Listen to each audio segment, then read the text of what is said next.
भगवान परशुराम, जिन्होंने अपने पिता की आज्ञा मानकर माता का वध कर दिया, माता का गला धड़ से अलग कर दिया, पर क्या उनका यह अपराध क्षमा हुआ? हाँ, हम बात करें उन्हीं परशुराम के बारे में जो भगवान विष्णु का अवतार माने जाते हैं।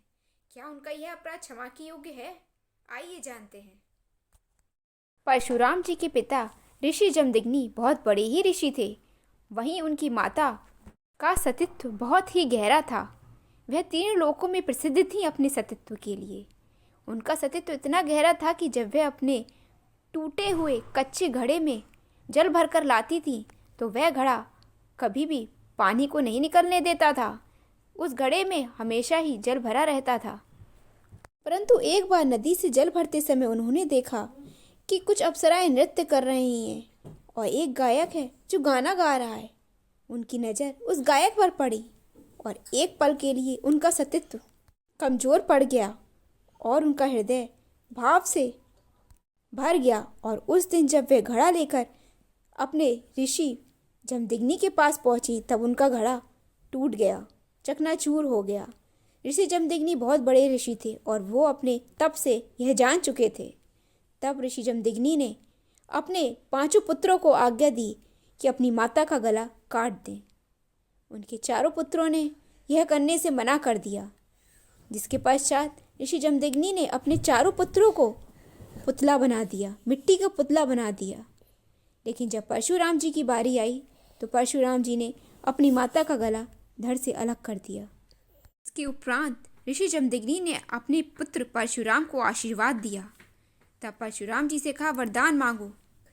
परशुराम जी बोले, हे पिता, मैं चाहता हूँ कि मेरे माता और मेरे चारों भाइयों को आप पुनः जीवित कर दें। ऋषि जमदग्नि बहुत बड़े ऋषि थे, वह मना नहीं कर सकते थे। जिसके उपरांत उन्होंने अपनी पत्नी और चारों पुत्रों को जीवित कर दिया। परंतु परशुराम के हाथों मात्र हत्या का पाप लग चुका था। उनके हाथ से वो खून की तलवार अलग ही नहीं होती थी, जिसके लिए उन्होंने हजारों तप किए, तीर्थ स्थल किए, पूजा पाठ की, यज्ञ भी करे, परंतु उन पर यह हत्या का पाप लग चुका था। इसके पश्चात वह जैसे ही अरुणाचल प्रदेश में स्थित लोहित जिले में पहुंचे और वहां पर रखे कुंड में उन्होंने स्नान किया और अपनी तलवार धोई तो वह रक्त का दाग साफ हो गया। यही नहीं, वह तलवार डूबने लगी।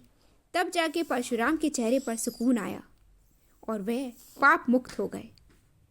यह अरुणाचल प्रदेश में स्थित लोहित जिला आज परशुराम कुंड के लिए प्रसिद्ध है। यहाँ लाखों लोग आज अपना पाप धोने आते हैं। क्या आप जानते हैं परशुराम इतने बड़े पाप से कैसे मुक्त हो गए? इसका कारण यह है कि परशुराम के हाथों पाप हुआ अवश्य था, लेकिन उनकी नीयत में कोई खोट नहीं था। यदि हमारी नीयत साफ हो तो जीवन में हम हर कार्य में सफल होते हैं, हर पाप से मुक्ति पा जाते हैं। यही इस कहानी का अर्थ है। अगर कहानी पसंद आई हो तो अवश्य लाइक करें। Thank you.